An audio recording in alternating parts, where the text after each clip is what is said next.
welcome to my channel. I'm Amy Smith and this is Zoelife with Amy, where we learn together how we can live the God kind of life. Today I'm super excited. I have a really fun video planned. It's a Q&A.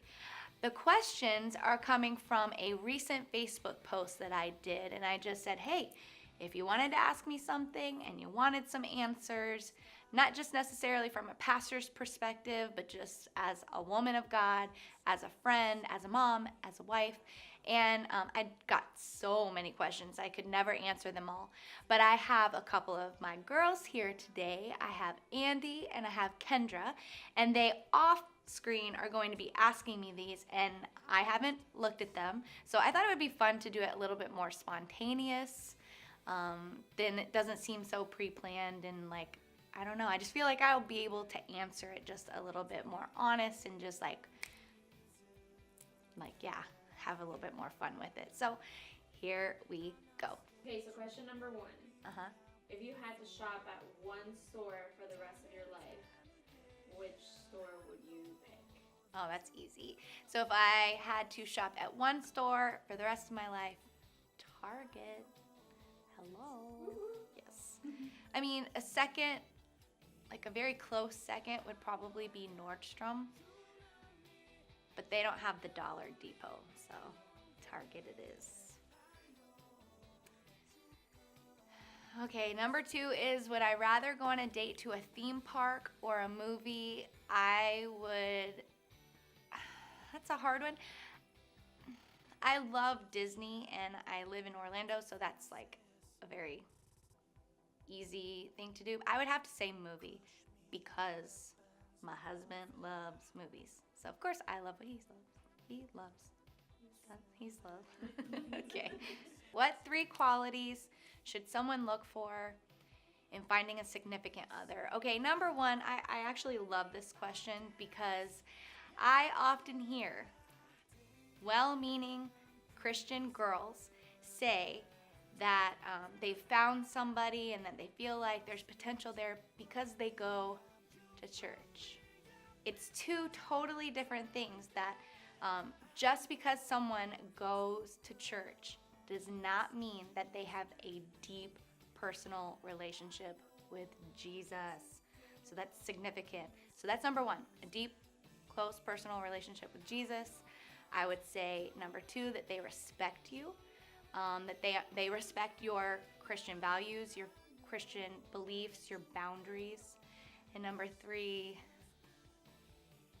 sounds really superficial, but they have to smell good.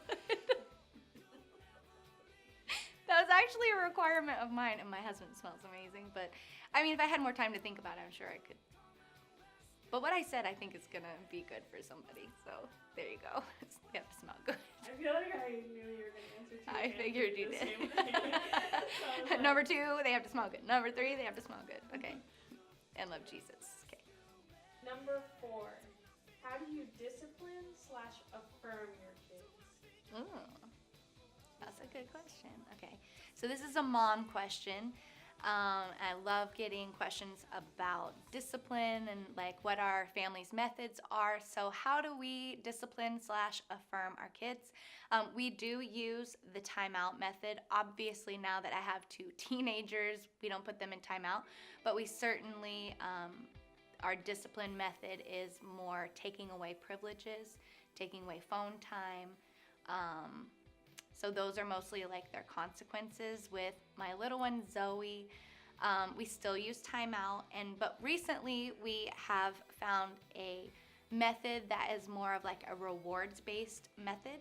So it's really interesting that some kids are motivated by the promise of reward, and some kids are motivated by the threat of punishment. And you can easily tell just based on how they react when you tell them you're going to when you tell them you're going to punish them or you promise them something. Zoe is definitely motivated by the promise of reward. So we have a new rewards-based thing we're doing. I might blog about it sometime, but she actually has to earn these stars. When she gets 10, she gets to choose either staying up 30 minutes later or some type of treat if she's disciplined enough to not cash those in at 10, she can go to 20, and then it's something bigger. But it's really working lately. And she's the type that I could put her in timeout 20 times, and it doesn't mean as much. It doesn't cause her to really reflect on her behavior and take personal responsibility.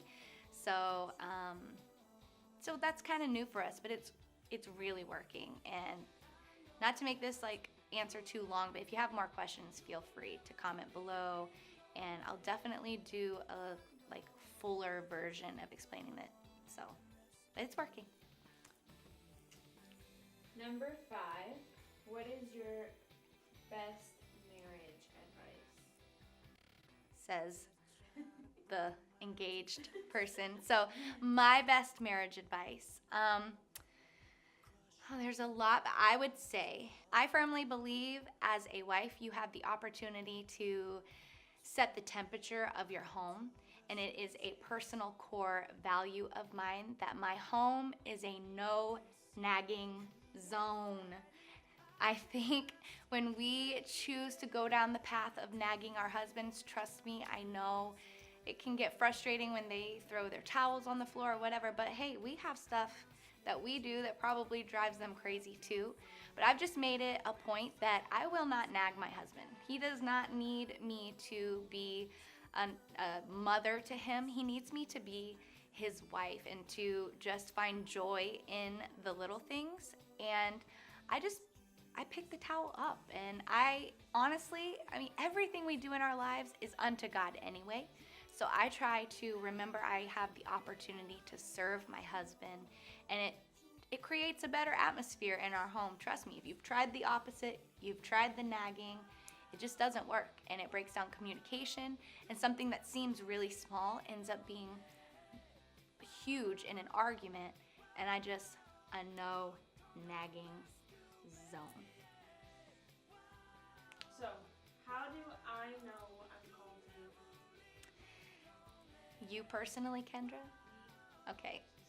How do I know what I'm called to do? I get this question a lot, and although there are a variety of answers I could give, I would say the number one thing is that you have been given the gifts, the talents, the personality, the insight by God for a specific purpose, and He would never call you to something that was completely contrary to things that you love. He actually places desires in your heart for specific things, and I think it's more about like cultivating just being faithful and a good steward over the things that He's already gifted you with. And then I think you can ask the Lord to show you, like, how does this fit into my life, rather than it being this one thing you're called to. We're all called to be ministers. We're all called to be examples of Jesus. That's our calling. But then as far as like your vocation, it actually should already it should coincide with the things that you're already gifted to do. And another thing that the Bible clearly says, that the sons of God are led, and daughters are led by the peace of God. So as you're following the peace of God, let's say you're in school and you're trying to figure out, what degree should I pursue? Should I do, like journalism, or should I be a doctor? I think when you really start analyzing your choices, whatever you have the most peace about, that's how God speaks to us, is through our peace, the inner witness of the Holy Spirit. And so I think it's way less about figuring out what you're called to do, and it's more about following the peace of God every step of the way, and then knowing God would want you to feel fulfilled every step of the way too, as you're walking out your calling. Now we're gonna do a quick little speed round, just fun questions. It won't change your life, but you'll get to know about me, I guess. Okay, go. Okay, ready? First one is coffee or tea? Coffee. Sweet or salty? Salty. French fries, actually. Mountains or beach? Mountains, specifically Vail, Colorado, my favorite place. Something specific. I know. I just want people to know specifics. What's the point? Prize. Okay. Okay. Next one is night in or night out? Night out. Sushi or tacos? I felt like that was a good one. Depends on my mood. Sushi. Dog or cat? Dog. But I don't. Dog. Call or text?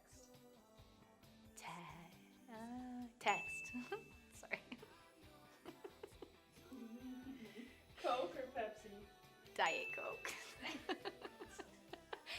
You can't ask me something. Diet Coke with French fries in Vail, Colorado. Literally heaven for me. That's what my personal heaven will be like. Are there any more? That was it?